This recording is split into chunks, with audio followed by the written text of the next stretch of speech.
नमस्कार, मैं श्रेया और आप देख रहे हैं डिजिटल इंडिया न्यूज। और अब बढ़ते हैं खबरों की ओर। मराठी भाषा अपना लो नहीं तो आंदोलन और तेज होगा, राज ठाकरे का बैंकों को अल्टीमेटम। महाराष्ट्र नवनिर्माण सेना के प्रमुख राज ठाकरे ने बैंकों को मराठी भाषा को अपनाने के लिए कड़ा अल्टीमेटम जारी किया है। उन्होंने भारतीय बैंक संघ को चेतावनी दी है कि यदि बैंकों ने तत्काल प्रभाव से मराठी भाषा को अपनी सेवाओं में शामिल नहीं किया तो मन से अपने आंदोलन को और तेज कर देगी।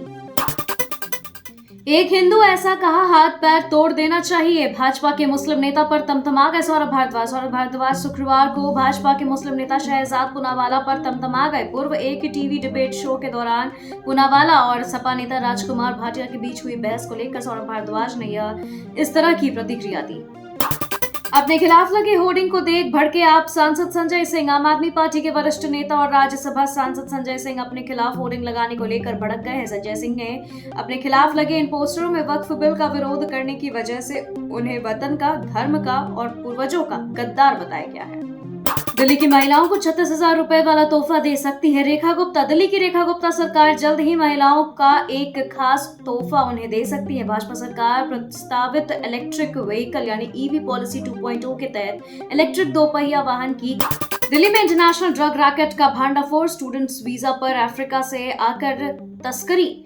दिल्ली पुलिस ने एक अंतर्राष्ट्रीय ड्रग गिरोह का भांडाफोड़ किया है। यह गिरोह अफ्रीका के लड़कों को पढ़ाई के बहाने स्टूडेंट वीजा पर भारत भेजकर तस्करी करवाते थे। इनके निशाने पर ज्यादातर कॉलेजों में पढ़ने वाले छात्र होते थे। दिल्ली में भाजपा सरकार ने हेल्थ पर खींच दी अरविंद केजरीवाल से दोगुनी बड़ी रेखा।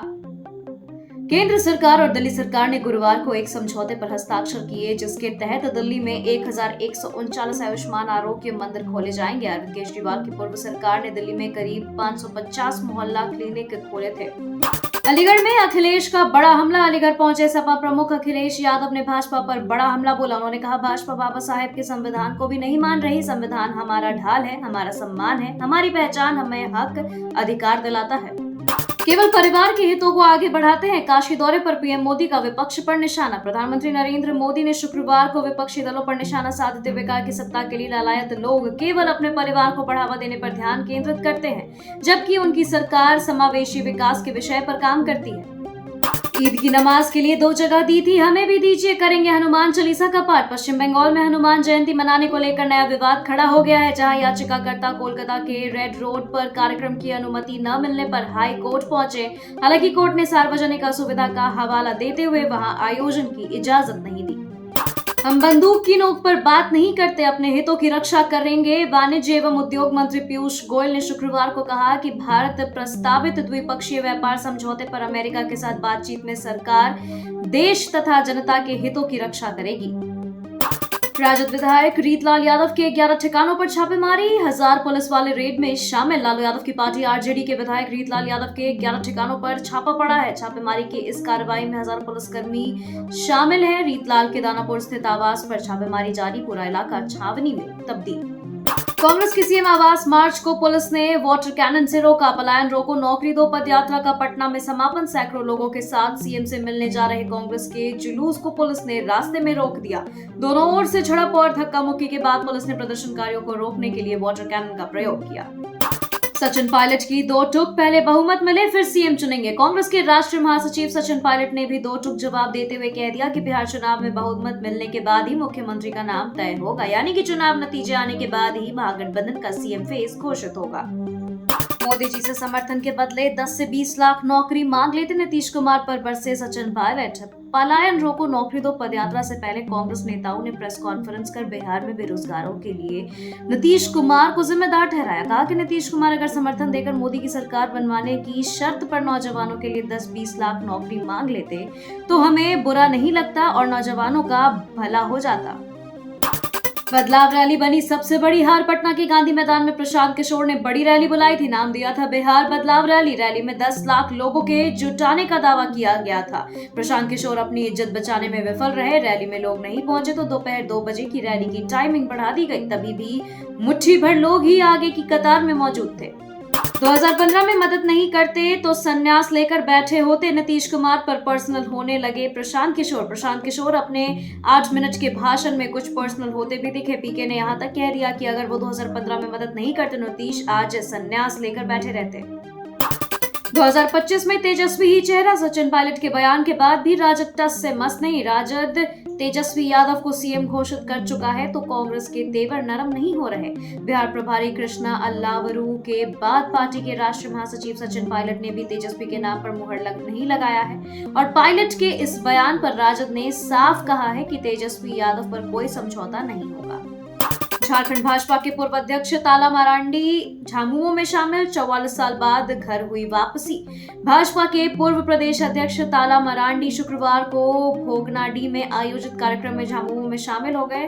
ताला मरांडी की 44 सालों के बाद झामुमो में वापसी हुई है।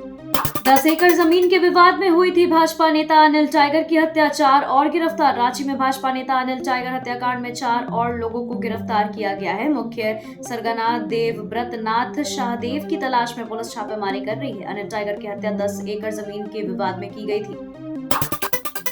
रांची एयरपोर्ट पर सीईसी ज्ञानेश कुमार का स्वागत। 12 और 13 अप्रैल को वॉलंटियर और बीएलओ से करेंगे बातचीत।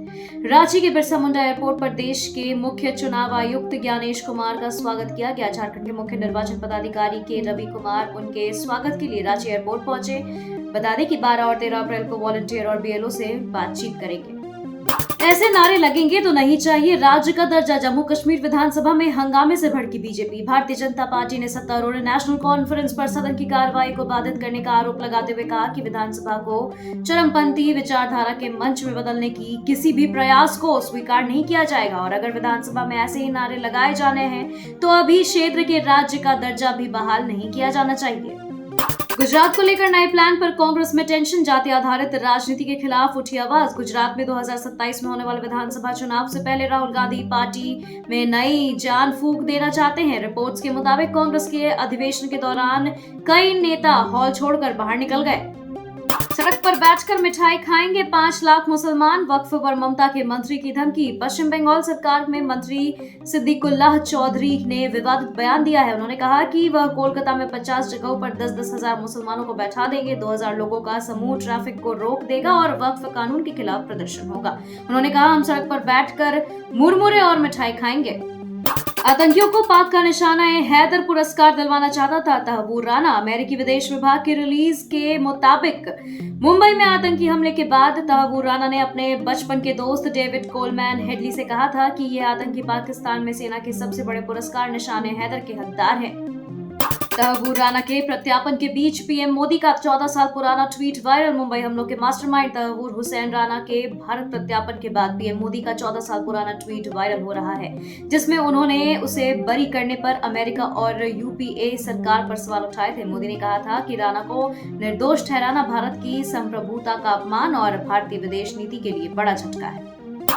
मुस्कान के पेट में साहिल का बच्चा। अल्ट्रासाउंड में खुली पोल। मेरठ में पति की हत्या कर शव ड्रम में भरने वाली मुस्कान 1 महीने की गर्भवती पाई गई है। अल्ट्रासाउंड में पुष्टि हुई कि हत्या के बाद वह प्रेमी साहिल के साथ हिमाचल घूमने गई थी, वहीं वह प्रेग्नेंट हुई। वाराणसी को पीएम मोदी की बड़ी सौगात। 3900 करोड़ की परियोजनाओं को शुरू किया। प्रधानमंत्री मोदी ने वाराणसी में 3900 करोड़ की योजनाओं का उद्घाटन किया जिसमें एयरपोर्ट के नीचे 6 लेन टनल, नए फ्लाईओवर और पुल शामिल है। पीएम ने कहा कि इन प्रोजेक्ट से काशी की कनेक्टिविटी और विकास को नई गति मिलेगी। तमिलनाडु में फिर साथ आए एआईएडीएमके और बीजेपी। केंद्रीय गृह मंत्री अमित शाह ने चेन्नई में एआईएडीएमके और बीजेपी के गठबंधन का ऐलान किया। दोनों दल आगामी विधानसभा चुनाव ईपीएस के नेतृत्व में मिलकर लड़ेंगे जबकि सीट और मंत्रालय का बंटवारा बाद में तय होगा।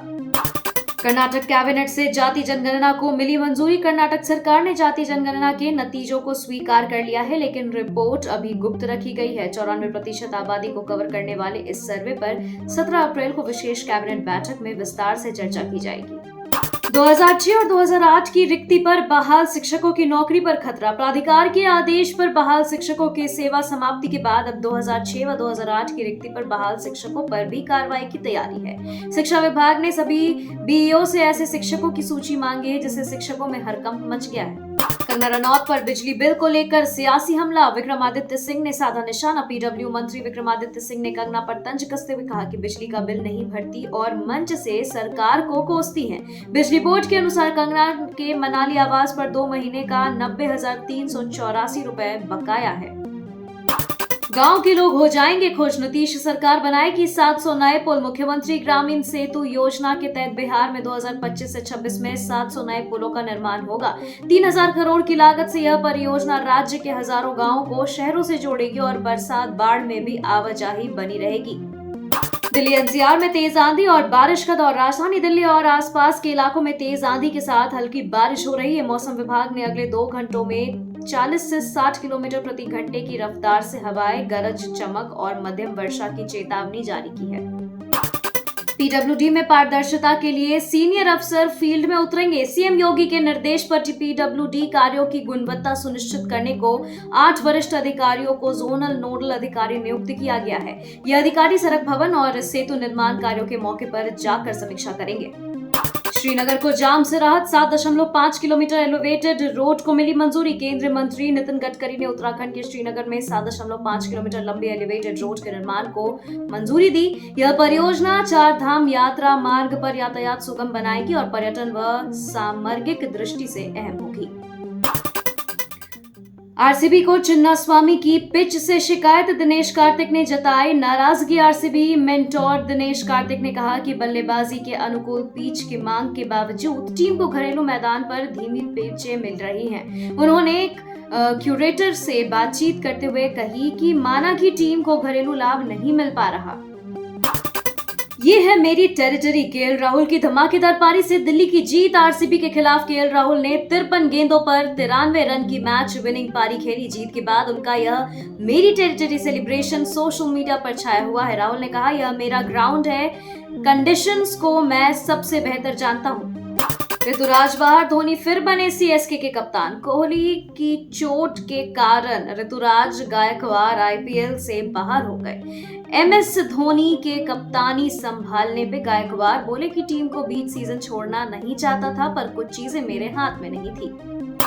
धोनी की कप्तानी में आज सीएसके का मुकाबला केकेआर से। चेन्नई और कोलकाता के बीच आज चेपॉक में होगा आईपीएल का 25वां मैच। धोनी करेंगे टीम की अगुवाई। फैंस माई की वापसी से उत्साहित हैं। गायकवाड़ के बाहर होने के बाद सीएसके को वापसी की उम्मीद है। पीएसएल छोड़कर आईपीएल पहुंचे बॉश। पीसीबी ने लगाया बैन। पीसीबी ने साउथ अफ्रीकी ऑलराउंडर कॉर्बिन बॉश पर पीसीएल छोड़ आईपीएल ज्वाइन करने के चलते 1 साल का बैन लगाया। मुंबई इंडियंस से जुड़ने के लिए आईपीएसएल टीम पेशावर जालमी का कॉन्ट्रैक्ट तोड़ा। केसरी 2 की प्रेस मीट में बोले अक्षय कुमार। अक्षय कुमार ने केसरी चैप्टर 2 की प्रेस मीट में जया बच्चन की आलोचना पर कहा, अगर उन्होंने कुछ कहा है तो वह सही है। एआई से बनी करीना का वीडियो देख भड़के फैंस। कराची की रेव पार्टी में करीना कपूर का एआई एनिमेशन वायरल हुआ। सोशल मीडिया पर फैंस ने इसे गलत बताते हुए नाराजगी जाहिर की। प्रियंका चोपड़ा की क्रिश 4 में हुई एंट्री। ऋतिक रोशन के साथ फिर नजर आएंगी जोड़ी। रिपोर्ट्स के मुताबिक क्रिश 4 में प्रियंका चोपड़ा फिर से प्रिया का किरदार में नजर आ सकती हैं। ऋतिक संग वापसी को लेकर फैंस एक्साइटेड हैं। बाबिल की भावुक यादें। अगर पापा वापस आ जाते तो एक्टर ना बनता। बाबिल खान ने इंटरव्यू में कहा, अगर इरफान खान लौट आते तो वे एक्टिंग नहीं करते, बस उनके साथ वक्त बिताते। पिता संग सीन न कर पाने का भी जताया अफसोस। सलमान को बदलनी चाहिए फिल्म की स्टाइल। सिकंदर के कमजोर प्रदर्शन पर गेटी गैलेक्सी के मालिक मनोज देसाई ने कहा, सलमान खान को एनिमल और भूल भुलैया जैसी फिल्मों की तरफ रुख करना चाहिए। गाजा हमले का विरोध करने वाले इजरायली वायुसैनिकों पर कार्रवाई। इजरायली सेना ने कहा, सरकार की नीतियों पर सवाल उठाने और विरोध पत्र पर साइन करने वाले वायुसैनिकों को सेवा से हटाया जाएगा। कहा कि यह स्वीकार नहीं किया जाएगा कि कोई सेना के अंदर ही मतभेद की स्थिति पैदा करे। चीन ने अमेरिकी सामानों पर टैरिफ बढ़ाकर 125% किया। अमेरिका के 145% टैरिफ के जवाब में चीन ने भी टैरिफ 125% कर दिया और कहा कि अब व्यापार व्यावहारिक नहीं रहा। ईरान से तेल परिवहन पर भारतीय नागरिक और 2 कंपनियों पर अमेरिकी प्रतिबंध। अमेरिका ने ईरान के छाया बेड़े के लिए काम करने के आरोप में यूएई में रह रहे भारतीय नागरिक जोगविंदर सिंह बरार और भारत की 2 कंपनियों पर प्रतिबंध लगाया है। बरार पर 30 जहाजों के बेड़े के जरिए ईरान का तेल परिवहन करने का आरोप है। तलाक की अफवाहों पर मिशेल ने तोड़ी चुप्पी। बराक और मिशेल ओबामा की तलाक की अटकलें सोशल मीडिया पर तेज हो गई थी जब मिशेल कई सार्वजनिक कार्यक्रमों में दिखाई नहीं दी, लेकिन मिशेल ने साफ किया कि उनके रिश्ते में कोई परेशानी नहीं है, सब कुछ ठीक है। शेख हसीना और बेटी के खिलाफ भ्रष्टाचार में गिरफ्तारी वारंट जारी। बांग्लादेश की अदालत ने पूर्व प्रधानमंत्री शेख हसीना, उनकी बेटी साइमा वाजिद और 17 अन्य पर धोखाधड़ी से जमीन हासिल करने के आरोप में गिरफ्तारी वारंट जारी किया। अदालत ने 4 मई तक जांच रिपोर्ट पेश करने का आदेश दिया।